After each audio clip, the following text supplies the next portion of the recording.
आड़ू और आलूचे से मुशाबहत रखता है।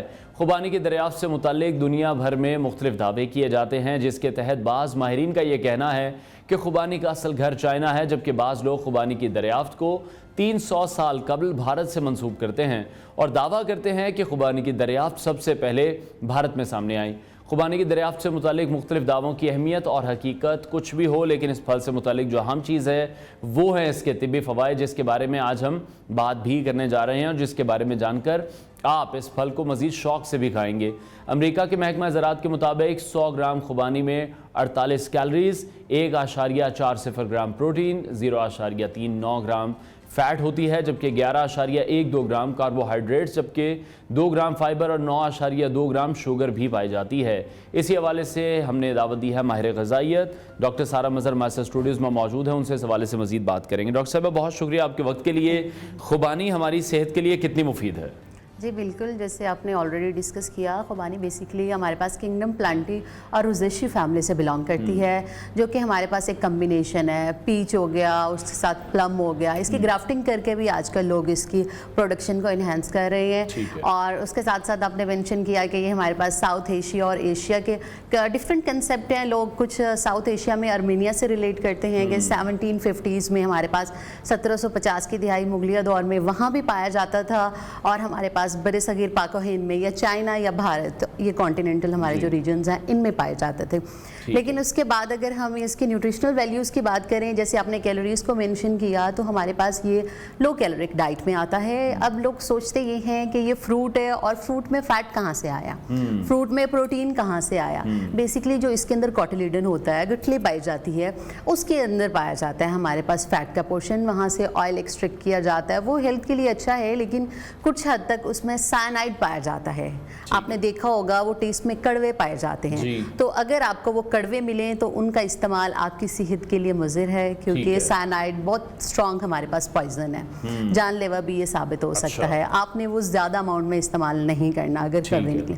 बाकी ओवरऑल अगर खुबानी की बात है, हाई फाइबर है हमारे पास, विटामिन ए इनरिच है। इसके साथ साथ हमें जैसे गर्मियों के सीज़न में हाइड्रेशन चाहिए होती है, तो हाइड्रेशन के लिए इसमें पोटाशियम पाया जाता है, जो कि सोडियम के लेवल को भी मेंटेन करेगा। इन्वर्सली प्रोपोर्शन चलता है, तो हम हाइड्रेटेड भी रहेंगे। फिर बोन्स को स्ट्रॉन्ग करता है, बोन्स को इस तरह से स्ट्रॉन्ग किया जाएगा। कैल्शियम की एब्जॉर्प्शन को, इसमें माइनर अमाउंट में विटामिन सी पाया जाता है, जो कि इनहांस कर देता है। ठीक है, ये हमारे पास जो विटामिन ए है वो हमें क्या फायदा दे रहा है? हमारी नजर के लिए है। Exactly, alright. सर्दियों में अगर देखा जाए तो हमारे पास जो विटामिन ए पाया जाता है वो गाजर में पाया जाता है, जिसमें बीटा कैरोटीन्स पाए जाते हैं। अगर गर्मियों के सीजन में आए तो आपको सप्लीमेंट लेने की ज़रूरत नहीं है। वैसे WHO जो है, बच्चों में भी आपने देखा होगा कि पोलियो के कतरे के साथ रेड और ब्लू कलर के कैप्सूल पिलाए जाते हैं, आपने वो शायद बचपन में पिए हो। तो बेसिकली वो विटामिन ए है और बहुत एक्सपेंसिव होता है, कॉस्टली है, लेकिन आपको नेचुरल सोर्स खुबानी से मिल रहा है। सर्दियों में आप गाजर से ले सकते हैं, गर्मियों में खुबानी से। फिर खुबानी से लेने के फ़ायदा ये है कि ज़ुरोफ्थैल्मिया, ड्राइनेस हो जाती है आइज़ में, उसका ट्रीटमेंट हो सकता है। उसके साथ साथ हमारे पास नियोवेस्कुलर AMRD, एज रिलेटेड हमारे पास डिजेनरेशन होती है रेटिना की आई बॉल में, जो हमारे पास पाया जाता है। उसमें नई नई वेसल्स बन जाती हैं, आंखों में नई रगें या खून की शरियानें बन जाती हैं, जिससे नज़र कमज़ोर होती है और बढ़ती उम्र के साथ नज़र के मसाइल बढ़ते हैं। अगर आप खुबानी को अपनी डाइट में ऐड कर लें तो आप इन सारे मसाइल से बच सकते हैं। आई साइट भी आपकी मेंटेन रह सकती है। अगर बच्चे हैं, ग्रोइंग एज में हैं, आप उनको दे सकते हैं, क्योंकि इतना ज़्यादा इसमें मीठा नहीं पाया जाता। ग्लाइसेमिक इंडेक्स या ग्लाइसेमिक लोड की बात की जाए तो वो नहीं है कि आपने डाइट में लिया और आपका ऐसे इंसुलिन स्पाइक अप कर गया, वो नहीं होता। ठीक है। अच्छा, जैसे अभी गर्मी का मौसम है, डिहाइड्रेशन के मसाइल देखते हैं आमतौर पर हैं, तो क्या खुबानी इसमें भी हेल्पफुल है? बिल्कुल, देखिए आपके पास अगर 100 ग्राम है तो वो 48 कैलोरीज दे रही है। इट मीन्स अगर आपने 250 ग्राम, एक पाव, सादा अल्फाज में बात की जाए खुबानी का हम इस्तेमाल करते हैं, तो हमारे पास जो एक पाव खुबानी है वो हमें 120 या 110 कैलोरीज के इक्विवेलेंट दे रही होती है।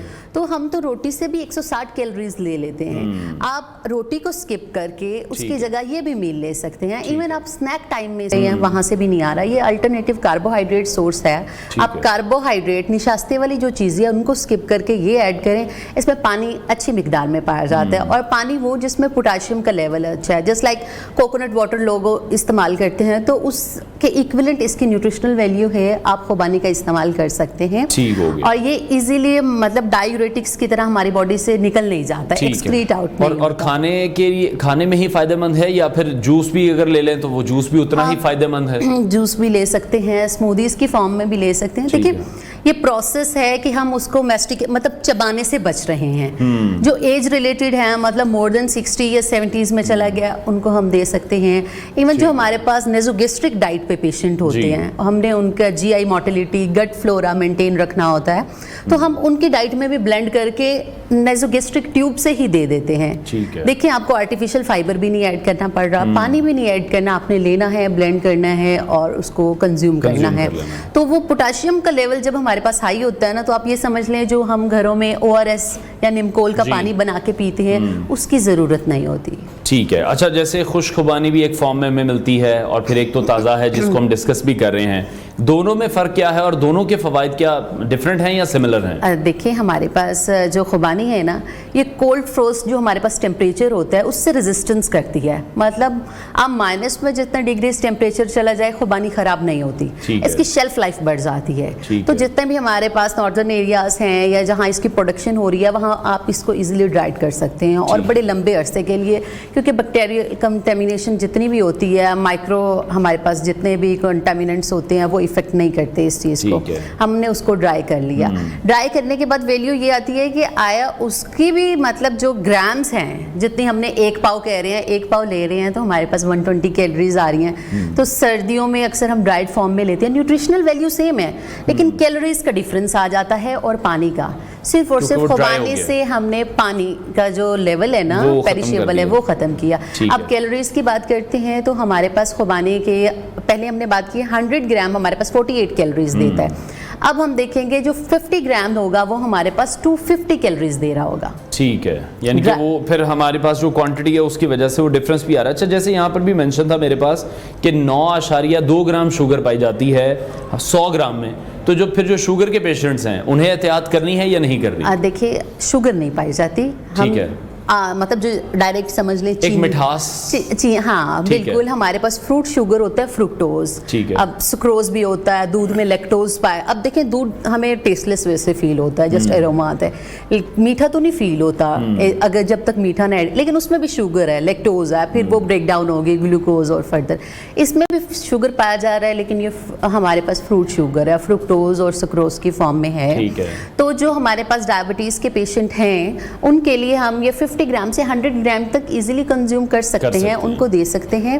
बेसिकली ये हमारे पास ब्लड में जाने के बाद इंस्टेंटली ग्लूकोज नहीं बढ़ाता। ठीक है, आपने रोटी अगर स्किप किया तो आप ये भी कार्बोहाइड्रेट का अच्छा सोर्स है, लेकिन ये है कि एक क्वांटिटी जितनी आपने पूरे दिन में अगर कोई और फ्रूट नहीं लेना तो आप ये यूटिलाइज कर सकते हैं। ठीक है, तो इसको यूटिलाइज करने के साथ साथ आप ये देखेंगे कि आपका ग्लाइसेमिक इंडेक्स नहीं बढ़ता। वेट में हम सम टाइम वेट लॉस के पेशेंट्स में देखते हैं इंसुलिन रेजिस्टेंस आ जाती है, वो नहीं होती। इंसुलिन रेजिस्टेंस में भी ये हेल्पफुल है। और जो आपने ये जो शुगर है ना, ये बेसिकली कार्बोहाइड्रेट का कंटेंट है। अगर देखा जाए 1 ग्राम शुगर हमारे पास 4 कैलोरीज एनर्जी प्रोवाइड कर रही होती है, तो शुगर और कार्बोहाइड्रेट्स को रिसर्च सेपरेट लिखती हैं, लेकिन बेसिकली है सेम चीज़। ठीक है। और बेस्ट टाइम अगर हम कहें कि खुबानी को खाने का सही वक्त कौन सा है, और वो लोग जो एक्सरसाइज करते हैं, जिम जाते हैं या कोई भी उनकी रूटीन है, वो पोस्ट वर्कआउट में लें या प्री में लें? बिल्कुल, देखिए आपने इसको पोस्ट में नहीं लेना, उसमें आपको प्रोटीन का पोर्शन और बाकी इंस्टेंट कार्ब्स ऐसे चाहिए होते हैं जो ब्रेन को एनर्जी देते रहें। ठीक है, आपने इसको लेना है, इसको ऑलमोस्ट 45 टू 60 मिनट्स तक ले जाएं, तब तक जाके इसके, वैसे तो हमारे ओरल मैस्टिकेशन के बाद ही सलाइवा कार्बोहाइड्रेट की डाइजेशन स्टार्ट कर देता है। इसकी एनर्जी जब आपने वर्कआउट कर भी लेना है उसके बाद प्रोड्यूस होना स्टार्ट होनी है, उसका फायदा नहीं है। अच्छा। आपने जब अपना वर्कआउट एंड करना है, वर्कआउट एंड करने के बाद आपने इसको कंज्यूम इसलिए करना है कि पोस्ट वर्कआउट जितना भी हमारे पास मसल फिटीग होता है या डिजीनेस होती है 2 से 3 घंटे बाद जो स्टार्ट आती है, होता है कि आपको थकन महसूस होती है, आपको गनूदगी आ रही होती है, उस चीज़ के लिए आपको हेल्पफुल है। लेकिन ड्यूरिंग वर्कआउट आप इसको कंज्यूम ना ही करें, या उससे पहले प्री वर्कआउट में नहीं करें, प्री वर्कआउट में नहीं लेंगे, पोस्ट वर्कआउट में लेंगे। ठीक है। और बेस्ट फिर वही है कि जैसे स्नैक टाइम है 11-12 बजे का या 11-12 का भी ले सकते हैं। बस ये है कि आप इवन डिनर में भी खाने के साथ आप ऐड कर सकते हैं, अगर आपने 8 बजे से पहले डिनर लेना है। ठीक है। अगर आपने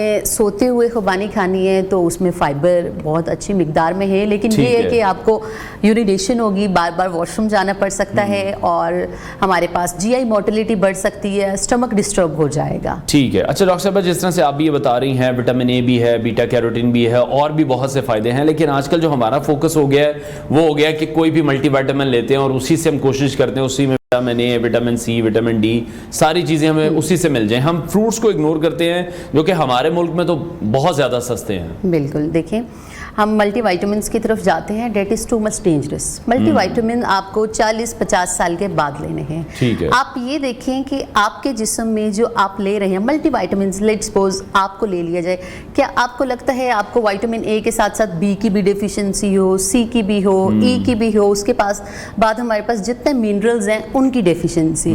ये चीज़ गलत है। लेटर ऑन एजेस में 40-50 या 60 साल की उम्र में तो हम मल्टीविटामिन ऐसे रिकमेंड कर देते हैं ना कि बायोअवेलेबिलिटी या एब्जॉर्ब अच्छा नहीं हो रहा, या खाने में ऐसी चीज़ें खाई नहीं जा रही। लेकिन अगर आप 40 साल से कम हैं तो आप इस उम्र में ये ना सोचें कि मल्टीविटामिन से हम न्यूट्रिएंट ले रहे हैं, आपको टॉक्सिसिटी हो सकती है। आप में विटामिन बी ऑलरेडी मौजूद होगा, सी होगा, शायद ए नहीं है, तो अगर आपने ए पूरा करना है तो उसका ऑल्टरनेटिव सोर्स ढूंढें। सर्दियों में जैसे आप गाजरें इस्तेमाल कर सकते हैं तो गर्मियों में आप खुबानी का इस्तेमाल कर सकते हैं। इसी तरह से आपके पास विटामिन सी नहीं है तो आपके पास सिट्रस फ्रूट्स बहुत अच्छे हैं। आप पहले डेफिशिएंसी के जो सिम्टम्स हैं, आपके जिस्म में जो डेफिशिएंसी पाई जा रही है उसको पॉइंट आउट कर लें। ठीक है। जब वो हमारे पास आपके पास आ जाते हैं कि आपको ये डेफिशिएंसी है, ये अलामत जाहिर हो रही हैं, तब आप उसको लें, सिर्फ उस स्पेसिफिक चीज़ को लेना स्टार्ट करें। आप डिफरेंट ब्रांड्स की तरफ और आपने सारे विटामिन्स ना खाने शुरू नहीं मल्टीविटामिन्स में ना जाएं, आपको जिसकी डेफिशिएंसी है आप उस पे जाएंगे। अब खुबानी है, नेचुरल सोर्स है, वीकली बेसिस पे आप बेशक इसका इस्तेमाल कर लें कि आपके जिस्म में अगर कोई डेफिशिएंसी है तो वो फुलफिल हो जाएगी। इस तरह से इसका इस्तेमाल। ठीक है, बहुत शुक्रिया माहिर ग़िज़ाई डॉक्टर सारा मज़हर हमारे साथ इन कॉन्वर्सेशन थी। नाज़रीन ब्रेक लेते हैं, ब्रेक के बाद आपको दोबारा